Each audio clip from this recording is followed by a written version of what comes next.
ចឹងនៅលើវីដេអូនេះខ្ញុំនឹងធ្វើការបង្ហាញទាក់ទងជាមួយនឹងការងារយើងមួយចំនួនបាននៅលើថតឯកសាររបស់យើងណាបាទហើយថតឯកសារនេះដែរជាទូទៅនៅលើកុំព្យូទ័រយើងហៅវាថាបាទ folder ចឹងfolder សន្តានរបស់វាគឺវាមានលក្ខណៈវាគឺបាទពណ៌លឿងបែបនេះបាទតើអញ្ចឹងនៅលើវីដេអូនេះដែរខ្ញុំនឹងធ្វើការបង្ហាញបាទទៅលើការបង្កើត folder របស់យើងហ្នឹងយើងបង្កើតវាបែបម៉េចបាទបដូរឈ្មោះវាយើងត្រូវបដូរបែបម៉េចហើយការ copy ឬការកាត់បាទហើយនឹងការផាសរបស់យើងត្រូវប្រើវាបែបម៉េចហើយរបៀបលុបបាទនឹងការបដូររូបតំណាងរបស់បាទ folder របស់យើងហ្នឹងតើអញ្ចឹងខ្ញុំសូមបង្ហាញតែម្ដងតាក់ទងជាមួយនឹង folder នេះនៅលើកុំព្យូទ័រយើងបង្កើតនៅទីតាំងណាក៏បានដែរបាទចង់បញ្ជាក់អញ្ចឹងហើយនៅលើ folder នេះដែរបើនេះវាផ្ទុកបាទទៅលើឯកសារបានច្រើនវាអាស្រ័យទៅលើទំហំផ្ទុករបស់ hard disk របស់យើងណាបាទចឹងឥឡូវខ្ញុំសូមបង្ហាញពីវិធីនៅក្នុងការចូលទៅបង្កើត folder របស់យើងចឹងនៅក្នុងការបង្កើតបាទនៅលើ desktop នេះយើងអាចមកស្ដាំបាទខ្ញុំមកស្ដាំកន្លែងណាដែរទៅទេខ្ញុំនិយាយថាកន្លែងណាក៏បានដែរឲ្យទៅទេចិត្ត folder នេះក៏បានដែរបាទចិត្ត icon របស់យើងនេះក៏បានដែរកន្លែងណាក៏បានឲ្យទៅទេកុំឲ្យដាក់ចំលើ file របស់គេណាបើយើងដាក់ចេះបាទអញ្ចឹងយើងមកស្ដាំកន្លែងណាទៅទេមកយើងមកស្ដាំហើយយើងយកពាក្យថា new ណាបាទមកស្ដាំហើយយកពាក្យថា new ហើយយើងនឹងឃើញមានពាក្យថា folder បាទចឹងកាលណាឃើញបែបហ្នឹងអ្នកទាំងអស់គ្នាគាត់ចុចលើ click លើ folder ហ្នឹងមកបាទវានឹងធ្វើការបង្កើត folder ហ្នឹងឲ្យយើងហើយប៉ុន្តែនៅកន្លែងនេះវានឹងមាន highlight ទៅលើកន្លែងឈ្មោះ new folder នេះឲ្យយើងចឹងយើងគ្រាន់តែវាយឈ្មោះដែលយើងចង់បានមកលោកទេខ្ញុំដាក់ថា assignment បាទ assignment ចឹងទៅបាទអញ្ចឹងខ្ញុំឲ្យខ្ញុំគ្រាន់តែចុច click នៅខាងក្រៅមកចឹង folder ខ្ញុំបង្កើតបានហើយចឹងមួយទៀតខ្ញុំបង្ហាញពីវិធីមួយទៀតនៅក្នុងការចូលទៅបង្កើតដែរអ្នកទាំងអស់គ្នាអាចប្រើប្រាស់នៅលើ keyboard របស់យើងបាទអ្នកទាំងអស់គ្នាអាចប្រើប្រាស់នៅលើ key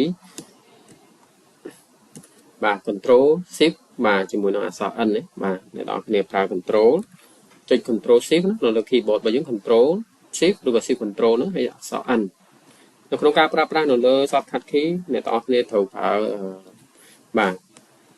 វាជាមួយគ្នាកុំចុចមួយហើយកន្លែងមួយអញ្ចឹងខ្ញុំចុច control shift អក្សរ n មកអញ្ចឹងវានឹងធ្វើការបង្កើត folder ខ្ញុំដូចគ្នាអញ្ចឹងបាទអានេះតើតើមួយការបង្កើតលើទៀតថាខ្ញុំដាក់មុខជា computer អញ្ចឹងចុះបាទcomputer ណាបាទហើយយើងហើយខ្ញុំ enter ឬវិញចុចចេញទៅខាងក្រៅចេះមកក៏បានដែរអានេះតើតើជាមួយនឹងការបង្កើត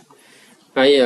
នៅក្នុងការបង្កើតដែរខ្ញុំនឹងបង្ហាញទៅមួយការបង្កើតនៅក្នុង File Explorer មួយទៀតណាបាទខ្ញុំចូលក្នុង Windows អក្សរ E ក៏បានបាទឬក៏យើងចុច click នៅខាងក្រោមនេះខ្ញុំអញ្ចឹងទៅក៏បានដែរអញ្ចឹងខ្ញុំបង្កើតវានៅលើបាទ 3D ណាបាទចេញយក disk PC ហើយខ្ញុំយកមើល 3D របស់យើងណាបាទអញ្ចឹងខ្ញុំបង្កើតនៅលើនេះអញ្ចឹងនៅលើនេះយើងអាចបង្កើតតាមវិធីពីមុនក៏បានបាទយើងដល់យើងមកស្ដាំបាទហើយយើងយកពាក្យថា new មកក៏បានហើយយើងឃើញពាក្យ folder ហើយប៉ុន្តែនៅលើនេះខ្ញុំសូមបង្ហាញមកវិធីទៀតចុះដោយសារតែនៅលើ File Explorer យើងអាចបង្កើតបានមកវិធីទៀតអញ្ចឹងអ្នកនរគ្នាមើលយកនៅលើ toolbar របស់យើងនេះមកយើងនឹងឃើញមានពាក្យ folder ហ្នឹងហើយបាទដូចគ្នាទេបាទប៉ុន្តែមួយយើងមកស្ដាំមួយទៀតវាមានមុខងាររបស់វាតែម្ដងអញ្ចឹងចុចលើហ្នឹងមកបាទអញ្ចឹងវានឹងធ្វើការបង្កើត folder មួយឲ្យយើងបាទដូចនៅខាងក្រោមនេះឃើញទេឥឡូវខ្ញុំដាក់ឈ្មោះខ្ញុំមួយទៅធម្មតានៅពេលដែលយើងប្រើប្រាស់កុំព្យូទ័ររួមគ្នាបាទប្រកបណាស់យើងដើម្បីកុំឲ្យវារញ៉េរញ៉ៃបាទគេ save ចូលរបស់យើង save ចូលរបស់គេអញ្ចឹងយើងបង្កើត folder យើងមួយដើម្បីទុកឯកសារដែលយើងធ្វើនៅលើកុំព្យូទ័រនឹងមួយទៅបាទអញ្ចឹងខ្ញុំដាក់ឈ្មោះរបស់យើងមួយទៅឧទាហរណ៍ថាខ្ញុំដាក់ឈ្មោះបាទរាវុធអញ្ចឹងទៅឧទាហរណ៍បាទខ្ញុំវាយពាក្យថា Ravot បាទ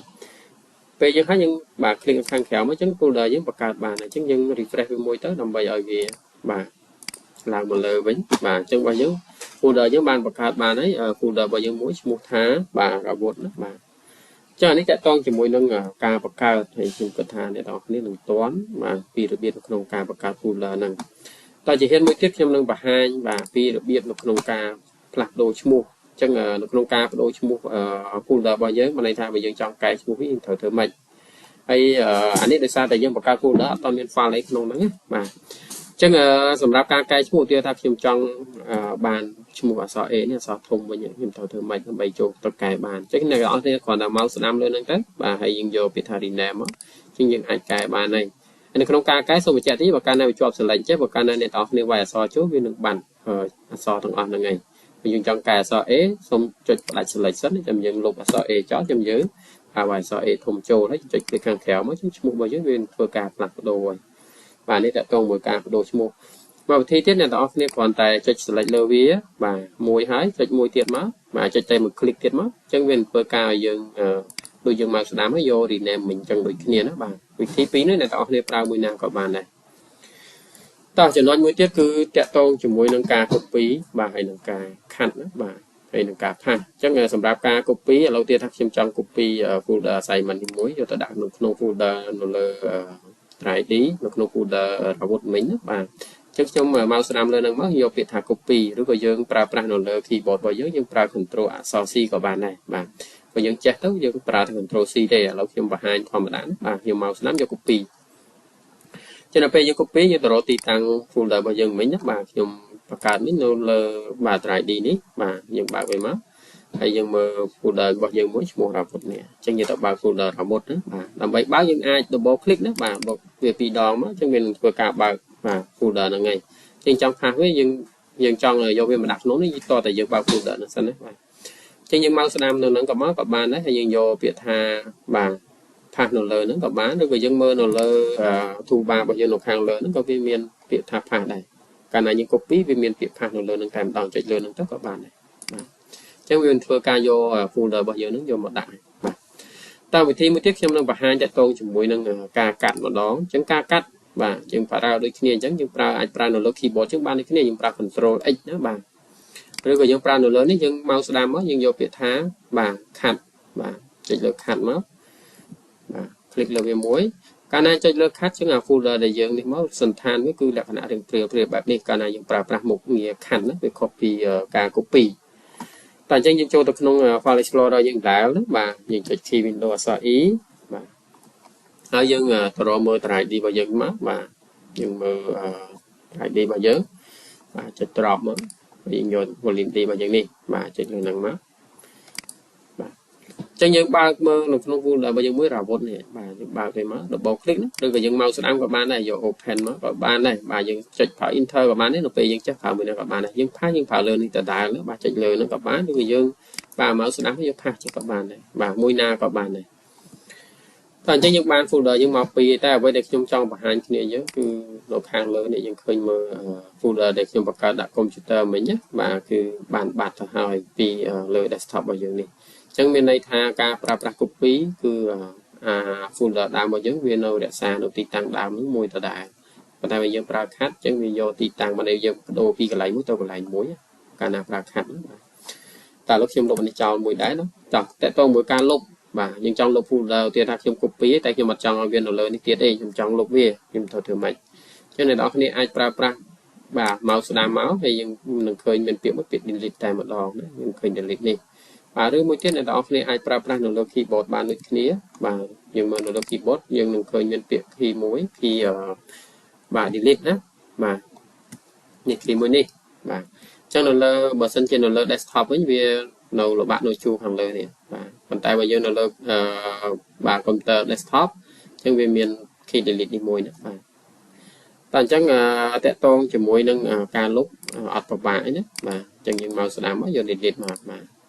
và những trong lúc còn ở cái chỗ thu dùm rám này đó nên phải ship hay delete màu trong việc bạn này nữa mà toàn chắc tệ tôn chỉ môi nâng ca và ca folder này cứ việc bài nâng và sân dịch không xây mấn ấy trong và ca mà sân dịch trong drop đồ ti tăng về chỗ thuộc nông mà sân dịch không ti tăng từ muối nhưng trong vấn trong bài giảng pra kt những ai tiền chạy muối tiệt các bạn này là tiệt ra được nông xây mình bao giờ nắng và dừng miền một chia ra tiệt cho là tiệt hạt dùng về cho bạn biết thì sẽ lấy đâu về hết những tiền ô chỗ ta đã được nông phù đầu mới tiệt để đạt ha mú thú nó xây mà nó phải nhé cho những lần chẳng mất cho được nó về drop chỗ này nhưng mà cái này trong bậc cao đánh to nên tiệt tôi chỉ muốn nâng nâng folder nó những ảnh bậc cao về bàn đánh to để bạn nâng bàn cho lâu tiệt ra trong miền nông nông trái đi nít và hay miền bậc cao chỉ muốn dân muối và miền một chỉ xây mấn folder xây mấn bao giờ hay nó xây mấn về miền một chỉ tràn tiền và những ai tiền thì đẹp về bạn nâng bàn rồi cái những bậc cao folder hay những ai bậc cao đánh to bạn nâng các bạn này còn được trong bậc hai nữa trong rồi người dân chạy để biết được nông ca và ca copy ca khát và bây giờ bậc cao thì men tên tới một tia những tờ ti tăng để dùng bậc cao tại một đo để dùng bậc cao và một chia những đánh to cái này nó tia ta miền một chia một tiết và miền physics in dân tới nữa và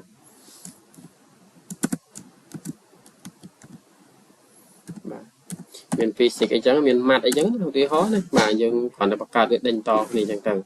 បាទអញ្ចឹងវាមាន folder ផ្សេងបែបហ្នឹងបាទតគ្នាណាតោះអញ្ចឹងចំណុចមួយ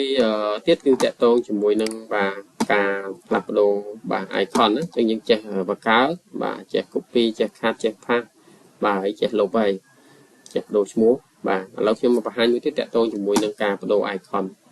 បាទបដូរទម្រង់របស់រូបតំណាងរបស់ folder របស់យើងណាដោយសារតែនៅក្នុងនេះមិញគ្នាយើងឃើញមានបាទ folder នេះមួយរូបខុសគេណាបាទអញ្ចឹងឥឡូវខ្ញុំនឹងបង្ហាញវិញថាយើងត្រូវដូរបែបម៉េចអញ្ចឹងយើងគ្រាន់តែមកស្ដាំលើហ្នឹងទៅហើយយកពាក្យថាបាទ property ណាបាទគេบอกមកពាក្យថា property ហើយយើងយក customize មកបាទយើងនឹងឃើញមានពាក្យមួយពាក្យថា change icon ណាចុចលើហ្នឹងមកចឹងយើងគ្រាន់តែដូររករូបតំណាងណាមួយទៅឥឡូវទៀតខ្ញុំរករូបនេះមួយចុះបាទអានេះអូខេឥឡូវខ្ញុំរកដាក់កុំព្យូទ័រវិញខ្ញុំដាក់រូបហ្នឹងបាទឥឡូវខ្ញុំយករូបវាគឺកុំព្យូទ័រតែម្ដង